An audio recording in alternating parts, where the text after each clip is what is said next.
Hey everybody, how's it going? It's Russell Matthews here, back with another Canadian benefit update for you. And if you don't already know, the next application period, that's the 5th application period for CRB, those applications are opening up tomorrow. That's Monday, December 7th. And since that application date is tomorrow, it's time for another one of the update videos that I do only once every 2 weeks, covering all of the past stories and news and changes to these benefits, as well as other benefits that you could be applying for that can help stretch your money a little bit farther in this tough economic time. And apart from a couple minor question changes in the application process, the way that you're going to go about applying for the CRB has largely stayed the same. But there have been huge updates in terms of other benefits that are coming down the pipeline, mostly related to this new fall economic update that has just come down from the Liberal federal government. Over the past little while, I've been making tons of videos about this economic update and what Canadians can expect to get from it. And I've also covered some other topics,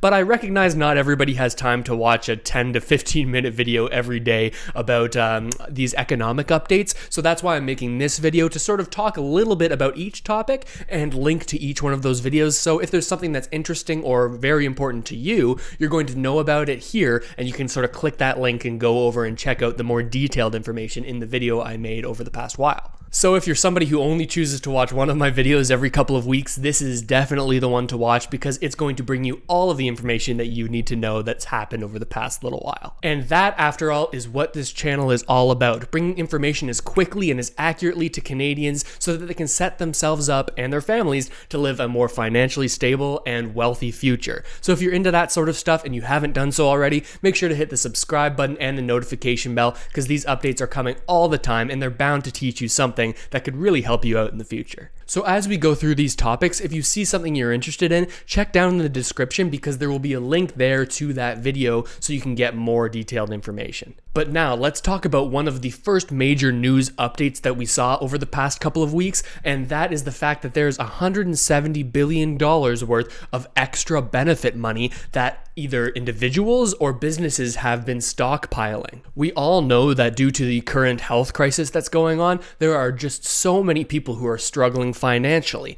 and some of these benefits that have been brought in, whether it's the CRB or the former CERB, or even some of these small business loans, they've been so helpful to help people sort of make ends meet and get through their day-to-day. But in this extra benefit money video, we talk about an interview that we saw with Benjamin Tal, who is the Deputy Chief Economist at CIBC. He talks about how, counter to what you may expect, savings rates for Canadians have shot up and gone through the roof over the past little while. You might think that, hey, how does this make sense? I thought people were losing their jobs and maybe not making as much money. But it seems that there are certain groups of people who have been able to receive these benefits and just save them away because maybe they weren't hurting financially as much as they were expecting to have been. And this applies to individuals and also businesses. We saw a lot of talk about the business loan that was given out. It was $40,000 initially, and if you were to take that loan and then pay it back within a certain time frame, you would get to keep $10,000. That's $10,000 forgivable from the loan if you were to pay back on time. Now it seems that, or based on what Benjamin Tal is saying, that there are a lot of businesses who took this money when they may not have needed it, sort of as an insurance policy in case things got worse, knowing that, hey, you know what, I can just pay back $30,000 a few months down the line and get to keep this $10,000 bailout, even if my business is benefiting from this pandemic situation. So obviously this raised a lot of concern in a lot of Canadians' eyes, right? Because immediately you think, hey, wasn't this benefit money meant to support the people who really needed it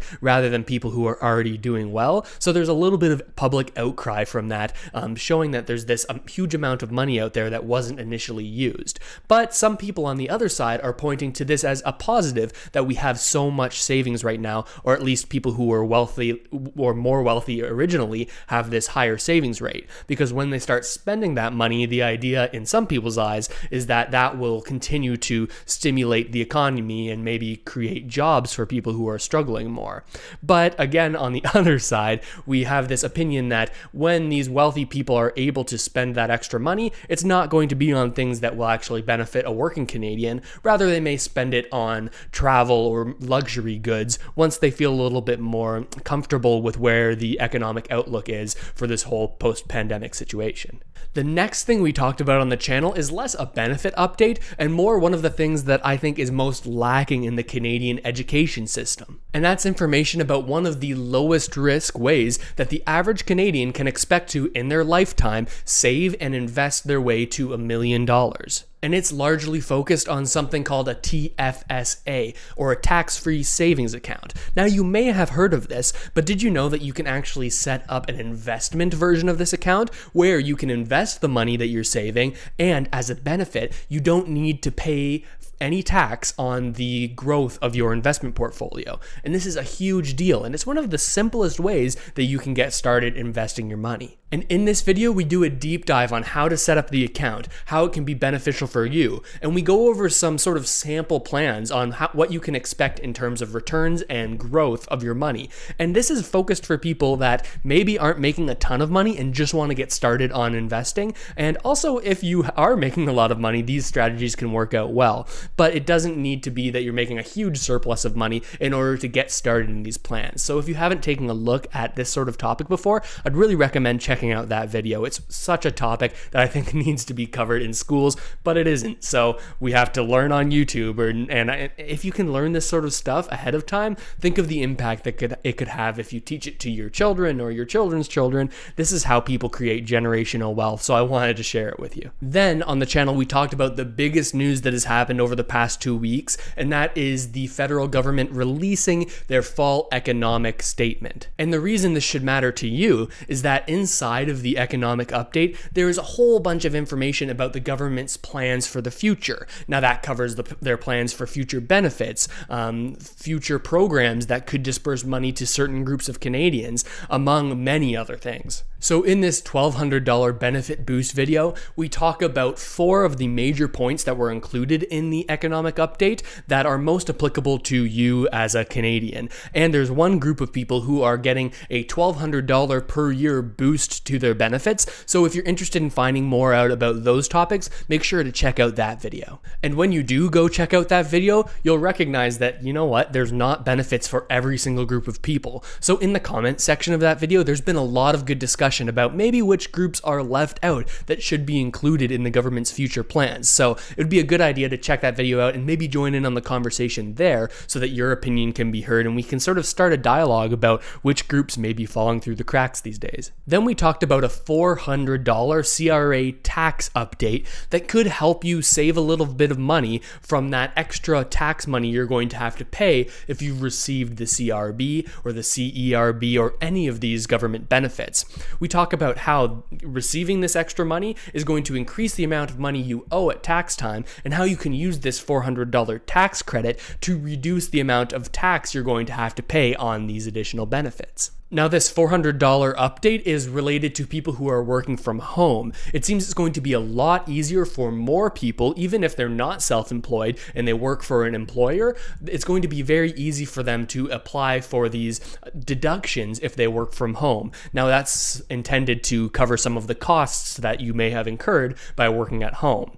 Now, for most people, $400 isn't even going to touch how much they've needed to spend in terms of getting their apartment or their house up to snuff when it comes to online and home working, but at least it's a start. However, if you're not somebody who's working from home and still wants to know how they can reduce, if not completely avoid, the extra tax that they're paying on their CRB or any of this benefit money they've received, I also made a video longer than 2 weeks ago, but it covers 4 or 5 of the top ways that you can reduce this amount that you owe. So I'll also link that down there for your use. The next video talked about a potential loan freeze that we could see coming to one of the most at-risk groups that have struggled because of this pandemic, and that's students. You might remember that back in March, all of these students were able to freeze the repayment of their student loans. And this was a huge help to get them through this past 6 months. But I think it was around the end of September that this program ended. And as a result, there are lots of students who can't find work and are having to pay rent and maybe can't be eligible for the CRB or any other benefits. And they're having to pay their loans back again now as of the end of September. This left a lot of students in a pretty rough position, but it seems the government is coming with a little bit of help, but maybe not as much as you may have expected. In the video, we talked about how the government could be freezing a portion of your loans that could make these payments lower and help you out a little bit if you're one of the people in that predicament. We go through all of the specifics for this program in that video, so if you want more information, again, the link is down in the description. And finally, we talked about some updates on the provincial level about some programs or benefits that have come into place in individual provinces. Now, the most news has come in the provinces of British Columbia and Ontario. Ontario has seen the implementation of their $200 top-up to the provincial childcare benefit. Initially, we thought that if you were signed up through the CCB or the Canada Child Benefit, that you would be able to automatically receive these benefits. But it seems that now that's not the case and you're actually going to have to apply. And the good news is those applications are now open. So in that video, we talk about exactly how you apply and what information you need to provide and how long you can expect until you receive that extra benefit money of $200 per child. Now, if you live in BC, you might have heard of this new $1,000 cash in your account benefit that was one of the major campaign promises of John Horgan, the new NDP premier who was just elected in. And there was a lot of talk about this $1,000 benefit heading out to everybody who lives in BC. They initially targeted a time before Christmas for this benefit to actually go out to people, but there was a lot of sort of speculation about delays that may push this into the new year. But the newest update says that they are once again targeting around that Christmas time for this to actually go out to people. Once this legislation actually passes and people are able to apply for the program, I'm going to 100% make a video on this channel about how you can apply and what that process looks like. So if you're somebody in that situation, make sure to hit those subscribe buttons and you can make sure that you're updated about exactly when you're able to do that. But as well, if you're in another province, this video sort of talks about how some of the other provinces haven't really been bringing the same sort of benefits that others have, and how there's sort of a discussion that's going on about how these provinces could either do better or maybe they're doing enough. And if you want to talk a little bit more about that, check out the comment section on that video. But that wraps all of the major stories, news, and updates that we've covered over the past little while. However, there is a lot of additional information that's still inside the federal economic update that I'm still going to be working to bring you information on. So if you want to be aware of any groups of people who could receive sort of credits or benefits or anything that could help them out, make sure to hit the subscribe button, all of those, because I'm bringing these update videos all the time. And while you're down there, let me know, is there any story that I missed over the past little while, or any topics you want me to cover in more depth? You can let me know in the comment section down there. I try to read every single comment and reply to as many as I can. And while you're at it, make sure to hit that like button and turn it blue, because when you do, the video gets spread to hundreds of more people who may not have otherwise seen this video, who could find it really helpful. And with all of that said, thank you so much for watching, everybody. I really hope these update videos that cover a whole bunch of different topics will help you out at least a little bit, and I'll see you next time.